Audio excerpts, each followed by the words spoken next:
Hello বন্ধুরা, কেমন আছো তোমরা? আজকে সকাল সকাল তোমাদের মাঝে নতুন একটা ব্লগ নিয়ে চলে এসেছে। আজকে সকালে খিচুড়ি রান্না করে খেয়ে সকালে নাস্তাটা সেরে নিলাম।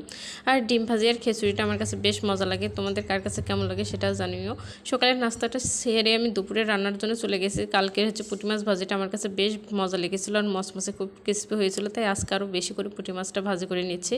আমি একে একে সবগুলো পুঁটি মাছ কড়াইতে দিয়ে নিচ্ছি। এই পুঁটি মাছ ভাজিগুলোতে একটু কর্নফ্লাওয়ার দিলে বেশ ক্রিস্পি হয়। এমনিতে পুঁটি মাছ ভাজিগুলো এমনিতে মচমচে হয়, তারপর কর্নফ্লাওয়ার দিলে আমার কাছে মনে হয় একটু বেশি মচমচে হয়। আর এপিট ওপিট দুপিট আমি খুব ভালোভাবে মচমচে করে ভেজে নিয়েছি। দেখো তোমরা দেখেই বুঝতে পারছো কতটা ক্রিস্পি হয়েছে। আর এই পুঁটি মাছগুলো মানে গরম গরম ভাজিটা খেতে বেশি মজা লাগে আমার। আর পুঁটি মাছগুলো ভেজে চুলার পাড়ে বসে খেতেই আমার কাছে বেশি ভালো লাগে আর কি। মচমচে ভাবটা অনেক বেশি থাকে। আর দুপুরের জন্য কিছু মুরগির মাংস রান্না করে নিলাম, সেই সাথে ডালটাও রান্না করে নিচ্ছি। ডালটা আমি সিদ্ধ করে এখন ঘাটিটা করে নেব। আর সেই সাথে পানির যতটুকু পরিমাপ সেই হিসেবে পানিটা দিয়ে ডালটা তেলানি দিয়ে দেবো। আর এর মাঝে আবার বুয়াটা চলে আসছে, এই জন্য তাড়াহুড়ো করে রান্নাটা শেষ করেছি। সেই সাথে রাতের জন্য আমি পাঙ্গাস মাছটা ভুনা করে রেখে দেবো। এখানে পেঁয়াজটা হালকা ভেজে হলুদের গুঁড়ো, মরিচের গুঁড়ো, ধনিয়া গুঁড়ো, লবণ আর আদা রসুন বাটা দিয়ে মশলাটা ভালোভাবে কষিয়ে নেব। মশলাটা যখন ভালোভাবে কষানো হয়ে যাবে তখন ধুয়ে রাখা পাঙ্গাস মাছগুলো দিয়ে পেঁয়াজের মধ্যে ভালোভাবে কষিয়ে নেব। আর পরবর্তীতে আলুগুলো দিয়ে দেবো। এবার মাছগুলো ভালোভাবে উল্টে পাল্টে ভালোভাবে কষানো হয়ে গেলে সামান্য ঝোল দিয়ে ঝোলটা ভালোভাবে ঘন হয়ে আসছে নিয়ে নেব। আর রান্নার শেষে অবশ্যই ভাজা জিরে গুঁড়ো ব্যবহার করবে, এতে করে পাঙ্গাস মাছটা দারুণ মজা লাগে। দেখো কত সুন্দর কালারটা এসেছে। এটা আমার পাঙ্গাস মাছের ফাইনাল লুক। এখন আমি দুপুরের খাবারটা খেয়ে নেবো। এখন ডালটা আমি একটা বাটিতে বেড়ে নিচ্ছি। এই ঘন মুসুর ডালটা আমার কাছে খেতে বেশ মজা লাগে। সেই সাথে দুপুরের খাবারের সাথে আরও থাকছে পুঁটি মাছ ভাজি, মুরগির মাংস ভুনা, শাক ভাজি আর মুসুর ডাল।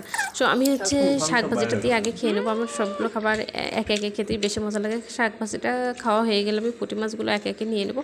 পুঁটি মাছগুলো ভাতের সাথে নিয়ে ভেঙে খেতে বেশ মজা লাগে। আর পুঁটি মাছ এতটা ক্রিস্পি হয় যে কাঁটাগুলো ফেলে দেওয়া লাগে না। পুঁটি মাছ দিয়ে ভাতটা খাওয়া হয়ে গেলে আমি মুরগির মাংসটা নিয়ে নেবো। মুরগির মাংস ভেজে রান্না করে নিলে আমার কাছে বেশ মজা লাগে। আর মুরগির যে একটা বাজে গন্ধ থাকে সেটা মুরগির মাংস ভাজার পরে ওই গন্ধটা চলে যায়। আর মুরগির মাংসটা খেতে পেঁয়াজ দিয়ে ভুনা করেছিলাম, বেশ মজা লেগেছে। আর সবার শেষে আমি ডালটা নিয়ে নেব। ডালটা দিয়ে ভাতটা মেখে চটকে মেখে খেতে বেশ মজা লাগে।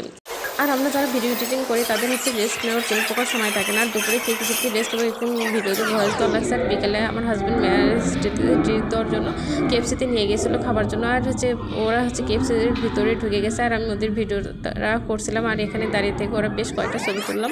আর আমার হাজব্যান্ড যাচ্ছিলো খাবার অর্ডার দিতে, আর আমি চারদিকটা একটু ঘুরে ঘুরে ভিডিও করে নিচ্ছিলাম। আমার কাছে ভিতরের পরিবেশটা বেশ ভালো লেগেছে।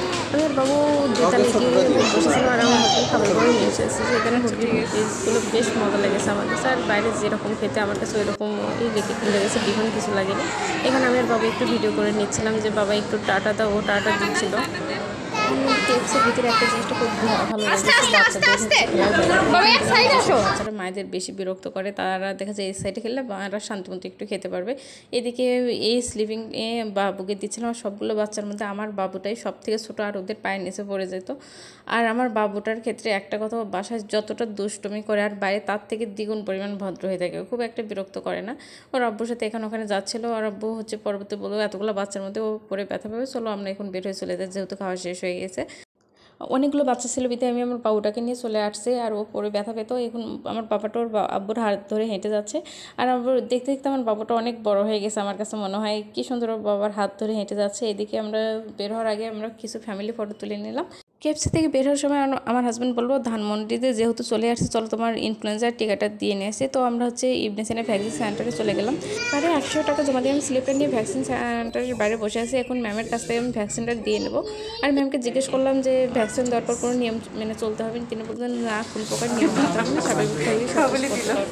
আর ভ্যাকসিনটা দিয়ে আমরা ভিতর থেকে বেরিয়ে আসলাম। আর ইনফ্লুয়েঞ্জার ভ্যাকসিনের দাম 1350 টাকা নিয়েছে। যারা দিতে চাও তাদের জন্য এই ইয়াটা কাজ লাগবে।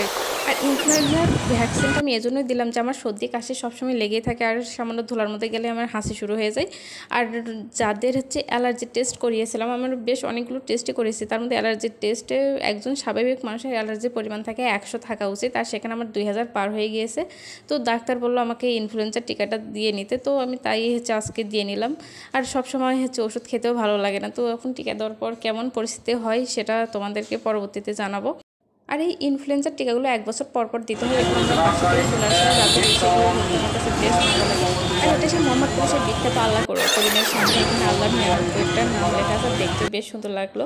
আর আমি আসার সময় হচ্ছে মোহাম্মদপুর নেমে একটা হচ্ছে বিছানা চাদর কিনে নিয়ে আসছিলাম। দেখো তো চাদরটা তোমাদের কাছে কেমন লেগেছে। আমার কাছে চাদরটা বেশ সুন্দর লেগেছে, আর গাঢ় কালার জিনিসগুলো আমার কাছে বেশি পছন্দ লাগে। আর এদিকে এক গাদা কাপড় চোপড় ধুয়ে রেখেছিলাম, রাতে আসার পর ওইগুলো সব সুন্দর করে ভাঁজ করে রাখতে নিয়েছি। এদিকে ওয়ার্ড্রোবের মধ্যে যেদিকে একটা তেলাপোকা, তো সবগুলো কাপড় চোপড় বের করে নতুন করে ভাঁজ করে সব এক সাইড করে রাখলাম। শাড়ি থ্রি পিস সব সাইড করে রেখে দিয়েছি। বলে 6-7 ঘন্টা ডিউটি করা লাগে, আর আমরা মেয়েদের সংসারে 24 ঘন্টায় ডিউটি, আর মা হলে তো ঘুমের মধ্যেও ডিউটি করে বাচ্চাকে সামলাতে হয়। আর আজকের ব্লগটা এখানে শেষ করছে। আজকের ব্লগটা কেমন লাগলো সেটা তোমরা কমেন্ট করে জানিও। আর আজকের মতো বিদায় নিচ্ছি, আল্লাহ হাফেজ।